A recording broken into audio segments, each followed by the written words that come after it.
Perfect! Sitten kokeillaan taas dig. Vähän kaasua auki. Kaasua saatana. Vitonen piti ottaa. Kato omat asetukset.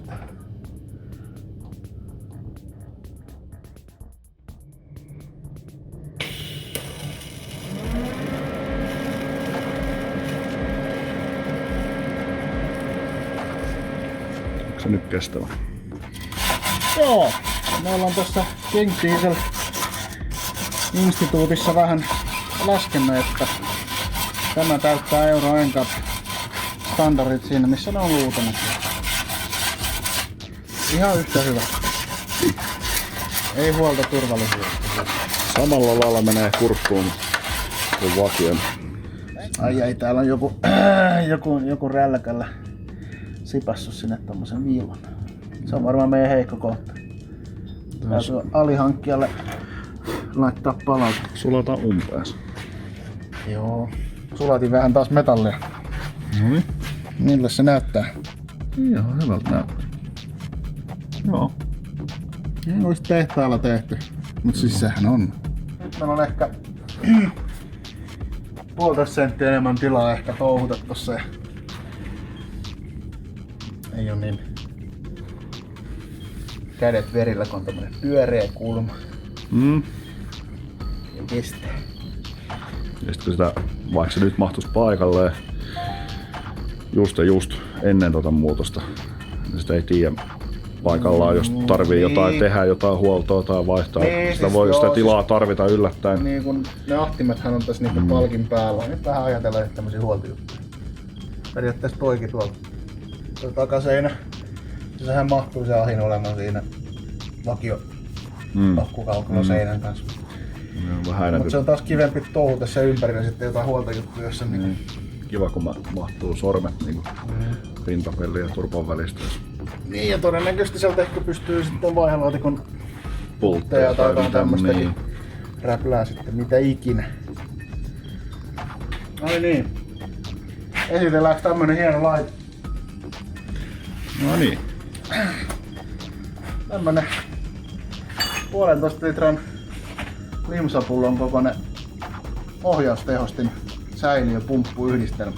Mikä se on? TRV? TRV.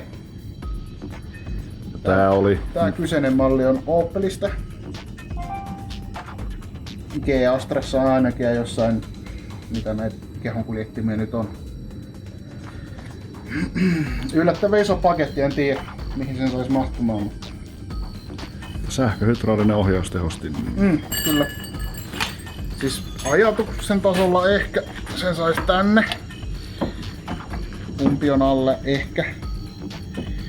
Mutta sitten halvemmalla ehkä on se, että mä syön aamulla enemmän puuroa ja käännän ilman ohjaustehostin. Tosin mä en tiedä miten katsori sanoi siihen ohjaustehostin. Mä tiedän, onkohan se tässä vuosimallissa mikään pakollinen varuste. Se voi olla. Että ehkä se pitää olla, jos katsuri jaksa kääntää rakkoa. Jos jollain on jotain parempia ideoita, miten saisi ohjaustehostimen toimimaan, niin otetaan vastaan. Sain sopuhintaa, kun oli harrastavia ystävällinen purkaamo. 40 maksoi tää ja toi apsipurkin johtosarja. Mitäs sille apsipurkille joutui tekee? No, apsipurkille joutui tekee sille, että kun sehän oli vakion apsipurkki siinä, missä nyt on pikkuahtimen pakokotelo. Joo. Eli se ei sovi ymmärrettävästä syystä olemaan. Vähän siirtää sitten johtosarjaa. Vähän siirrettiin tonne, sille toi liitin jää tonne lokarin sisään. Ja mä vielä pikkasen tiputan tätä alemmas. Mä pystyn tätä tiputtaa ihan snadisti alemmas. Ja sit mä joudun jatkamaan johtosarjan. Tällaisen. Joudun tekemään autosähkötöitä. Hyvin kamala. Niin tää nyt joudutaan kierrättää tuolta yläkautta sitten, koska täältä menee vähän kuumaa tavaraa. Ja nyt tää on näin pitkä. Joo. Kyllähän ne melkein. Tän konehuoneen isommat muutokset. Et ehkä sitten katsotaan se ohjaustehosten. Se on... Kai nyt saadaan tää ensin toimimaan jollain tavalla, niin katsotaan sitten tämmösiä mukavuustekijöitä. Toisaalta nyt kun tuossa on vielä tilaa tehdä, niin laittaisi nyt helmiliittimillä lähöt noihin katkaistuihin putkiin ja vetäisi ne jonnekin vähän niin kuin lähemmäs jonnekin, mihin mahdollisesti se pumppu tuleekaan sitten. Ja sitten kun kone on paikalla, niin tonne ei kyllä tee mitään. Niin, mutta siis tässä on ajatus kyllä ottaa se kone pois kuitenkin jossain vaiheessa taas. No se... No ei tästä nyt miljoona ajettavaa konetta tehdä. Kyllähän se ainakin... Puoli kesää ainakin. Niin puoli kesää nyt ainakin. Tai toivottavasti koko kesä. No koneeseen tehdään sillä, että mä puron tän nyt osiksi. Vedän tähän lämpökääryt näiden putkien ympärillä. Laitan tiivisteet kaikki paikalle, pultit kiinni. Ja sitten... No sitten ne on kiinni, ei tarvii enää ikinä avata, toivottavasti. Sitten odotetaan pikkuahtimet, jos Finturbol sais vaikka.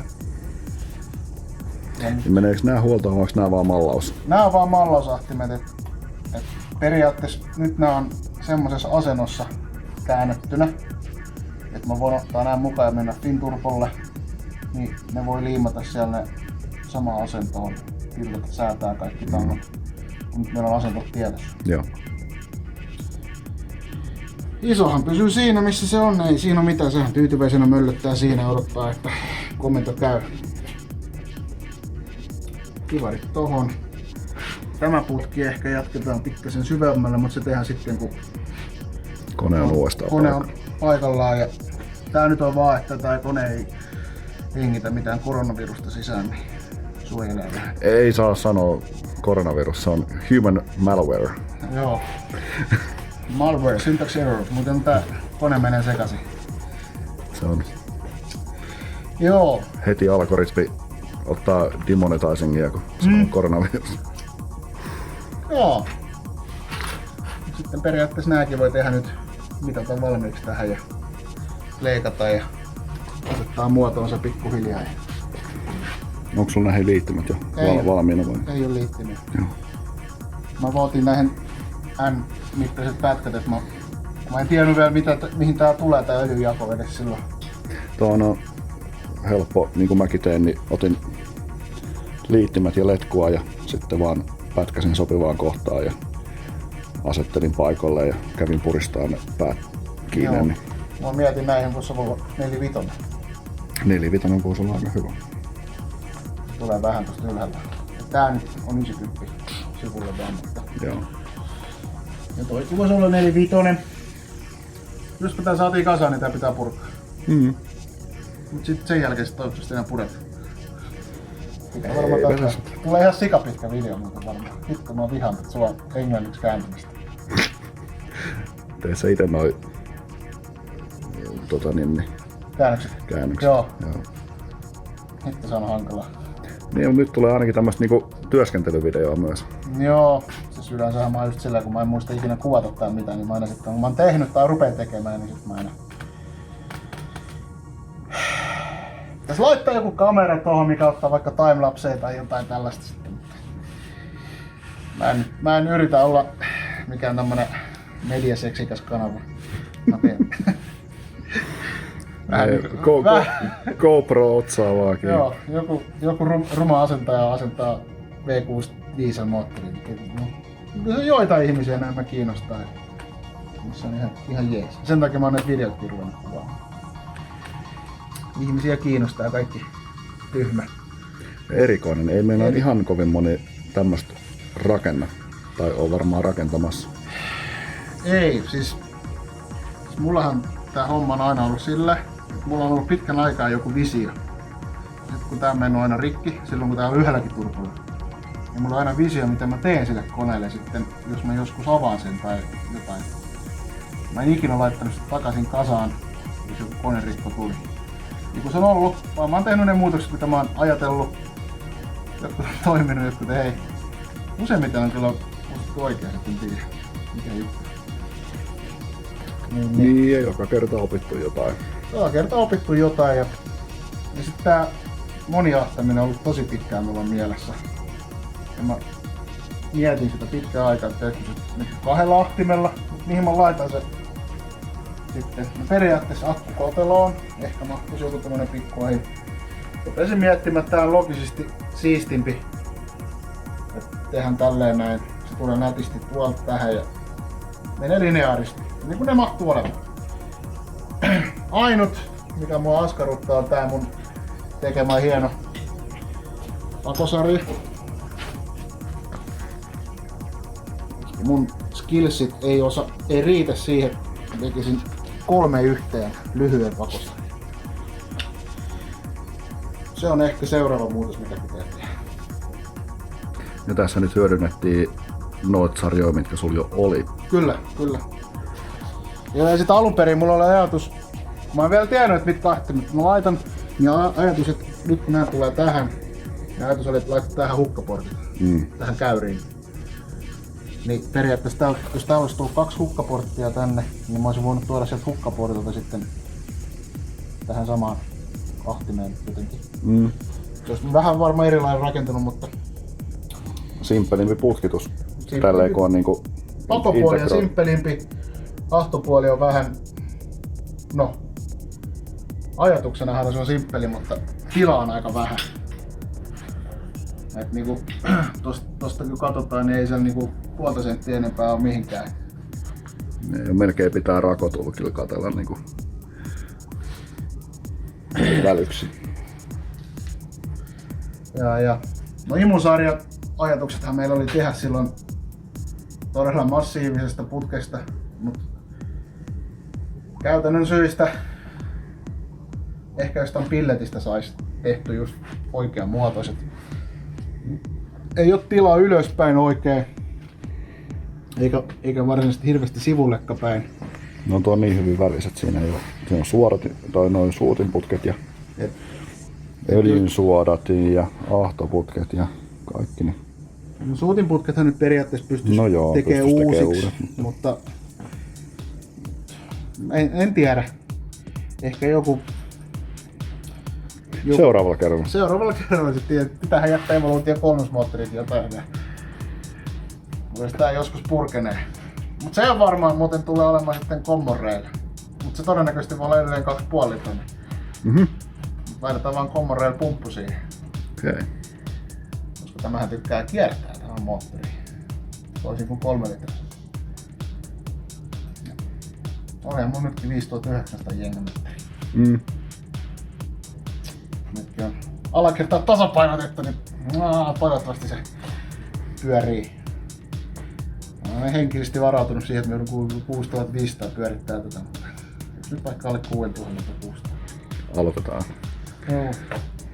Jos tää nyt saatais vaikka 3000 kierroksesta 6000 semmoset täystehoalue, niin minä olen hyvä silloin. Laitetaan tää nyt ensin käyntiin edes. Mä luulen, että siinä jo on tavoitetta kerrakseen. Joo. Isoimmat tehty, mutta paljon pientä nippeliä ja säätöä. Joo, siis tässä on ihan sikapaljon sit ongelma, että mä en tiedä, kuinka pitkälle mä joudun ajattelemaan asioita etukäteen. Mä oon monta asiaa joutunut tekemään uudelleen, kun mä oon tehnyt ne, ajatellut, että se käy tolleen. Sitten mä totean, että se jääkin jonkun jutun eteen.